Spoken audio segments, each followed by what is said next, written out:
Well, I think if there's going to be a surprise in production, I think it'll likely be in soybeans. The reports are coming in all over the board. I am half done combining my beans in northern Illinois and greatly disappointed. There's enough trash there for 60 bushel beans like we had last year average, and I've got a lie to get 45 bushel an acre. The beans are like babies, and something happened in August again to where I'm rather disgusted with the soybean situation completely. So corn up here is as good as last year, I think, within 5 or 10%. Of course, last year was a bumper year. So if there's going to be a surprise, I think it's going to be in the beans. North Dakota, where we farm also, very disappointing, 10 bushels less than what they look like. And so if we can get below 40 bushels an acre, then we stop the slide in beans from a production standpoint. In corn, I think Informa, USDA is probably right on. It's around 154. I don't believe the below 150 area, but so that's likely to be maybe a non-event in the corn. If there's a surprise, we get up to 156 bushels an acre for some reason, then we got problems that are going to last another 18 months to 2 years probably. So I think there lies the rub is if there's a surprise, it'll be in beans. And I think going to the report, we're certainly going to, for our clients, going to own some long calls. We sold a lot of beans quite a while ago. 3 months ago, actually beginning in July, when we realized we had more grain, period, and we had economic problems, we sold more then. So we're going to take some re-ownership, maybe some call spreads. I think to see beans go up a limit would not be surprising, and of course it can be 70 cents or $1 depending on what it does the day before. But to get much more than $1 out of this, I don't know whether that's possible. Have to be pretty bullish report. So what I like to do is buy something out of the money, saying, it's not the first dollar on the upside that I want to protect. It's the next $3 in case something happens. And so we would look at doing that. And again, you can do that through the November options. They expire in a couple of weeks, but what you're trying to buy is insurance for a couple of days. You want to buy something that in case you get blindsided. And this is, of course, assuming that you've got some grain sold and you don't need downside protection anymore. In corn, the government's going to be able to look at the not only supply now, but the demand. And October will now reflect the economic worsening in the world, the demand destruction, I guess everybody's calling it. So if in corn, if there's a downside risk, there's another $1 on the downside. I know we don't want to hear that, but if you take a look at the general ag economy, the big brand names, John Deere, Monsanto, Caterpillar to some degree is ag, as well as ADM and some of those, they've lost, in ADM's case, lost 2 years worth of gains. So a lot of them have lost 1 year to 2 years to 2.5, 3 years. Potash Corporation, anybody that supplies agriculture products hit their top really in March, April, and May, 2 or 3 months before the grains actually did. So the smart money was getting out of anything ag-related about the time CNBC was enamored about buying it all. And if you take a look at that and say, could we erase all the gains we've made in the last 2 years? Absolutely, because the conditions are much more worse than they were better 2 years ago. You've got there's no argument now, I guess, whether we have a world recession. It's just how deep it's going to be and how long it's going to last. Stock markets are falling like crazy overseas.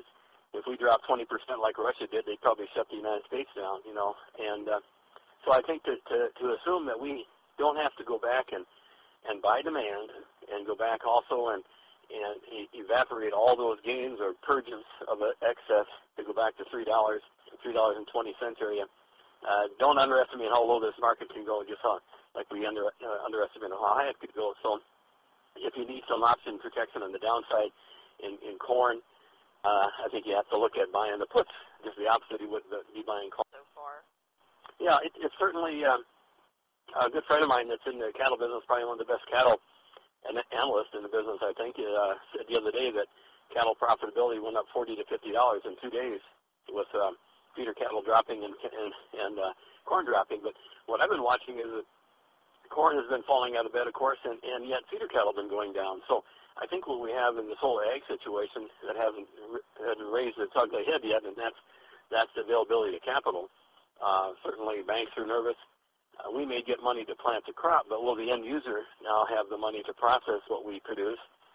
Ethanol companies are in dire straits. Verison, one of the biggest ones, on the verge of bankruptcy, likely to be bought out by somebody like Cargill ADM, but they carry a dollar a bushel or $1 a gallon debt. So who wants them? You're better off buying them after they're bankrupt than picking up the good pieces and let the bad pieces fall apart and maybe get them cheaper. So, and who's got the kind of money to buy a company like that, and what bank is going to loan you the money to make a deal, you know? So we have some, when we talk about demand destruction, it's not just exports, which will probably fall off the face of the earth, but also there should be some reduction in ethanol demand.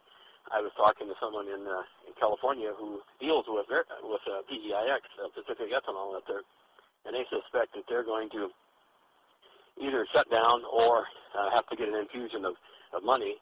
Bill Gates, who was a contributor, certainly isn't going to put more money behind ethanol. He was sick of it quite a while ago and said he's not going to be involved in that anymore. They control 45 or supply 45% through distribution or production of all the ethanol in California, and they said they can't get rid of all the ethanol. It's saturated, would you believe, in that state, and they can't find a home for the DDGs. So the byproducts have fallen apart. Corn's dropped. Crude oil is going down, so the profitability isn't as sweet as it looks, and the big kicker is who's going to give you money now in a fledgling industry, and hopefully this rescue program by Congress will help, but I doubt it's going to do anything for agriculture or housing. Oh, if there's a concern that I have, it's that for months now, USDA has held the demand for ethanol steady. You look at their, I guess it would be their August or July supply and demand situation, and they still have pretty hefty usage of ethanol in there. And of course, we're driving less. Crude oil is headed to, $80 is close, maybe even $50 according to some analysts, but it's met our $80, $88 target, $85 area. And so if that continues to fall as world demand falls, for instance, China has not imported oil or gasoline in 2 months, and they were responsible for 40% of the incremental increase in gasoline. They're hurting. And I think in some seminars, I'm even written in Top Producer, I said, there's nothing wrong with this inflation in food and energy that a good recession wouldn't cure. But I didn't think it would come this quickly and be this deeply. But there lies the problem is that you curb demand in a big country, and suddenly you have too much of everything. So if government comes in and says, "Oops, I guess not. We're not going to burn as much ethanol as we thought because they're not going to burn as much gas. People aren't driving." Then you've got to curb demand for ethanol. They've already reflected a pretty healthy demand reduction in exports, down to like 1.9 billion. I think it's going to be more like 1.75 billion. And then in livestock, we've reduced it down in corn feeding as well. And I don't know if that's going to come up much because in the September 30th stocks report, it showed the disappearance of wheat that would imply that we are using or we're going to use about 400 million bushels of wheat. And I can remember talking about months ago saying, we have got to use this wheat because there isn't going to be enough feed grain around. We've got to use substitute feed for corn worldwide. Well, we're awash in wheat in Europe and Ukraine and Russia and all over the United States.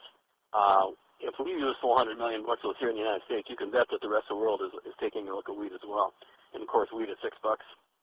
It doesn't make a lot of difference if it's economically feasible. If you got money in Europe, you got a choice of buying your own wheat and feeding it or buying our corn and shipping it over. I think you buy the wheat and feed it and keep your money in your own country. Yeah. Well, I think the